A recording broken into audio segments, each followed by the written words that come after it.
এই রেনমিনি বা morning glory, কিছু ড্রাগন ফ্রুট বা কিছু ফল গাছের পুরোপুরি এগুলো পুরোপুরি সিনথেটিক সিস্টেমে বা কেমিক্যাল। কাজে আমি best of the both worlds দেখেছি স্বপ্ন। কেমিক্যাল সম্পর্কে আপনাদের একটা কথা ধারণা আমি ভেঙে দেওয়া দরকার মনে হয়, সেটা হচ্ছে গাছ কিন্তু কেমিক্যালও খায় না, অর্গানিক।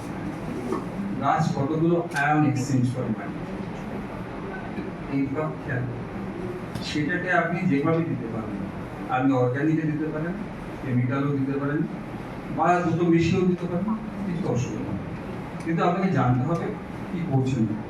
অর্গানিকে একটা সুবিধা হচ্ছে এই যে আপনি বিশেষ কিছু না জেনেও কেমিক্যালে কাজ করতে গেলে আপনাকে কিন্তু স্পেসিফিক্যালি কেমিক্যালটাকে জানতে হবে। আপনাকে খেয়াল রাখতে হবে যে আপনি যদি 1 কেজি ইউরিয়া দেন, ওটা 50 কেজি গোবর সারের সমান।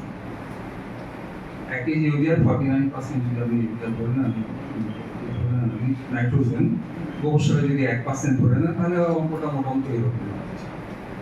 তাহলে আপনি যখন কেমিক্যাল দিচ্ছেন কতটা দিচ্ছেন এবং অর্গানিক দিচ্ছেন কতটা দিচ্ছেন, এই ব্যালেন্স অফ প্রপোর্শনের ব্যালেন্সটা কিন্তু খুব মাথায় রাখতে হবে, দুটো গুলিয়ে ফেললে চলবে।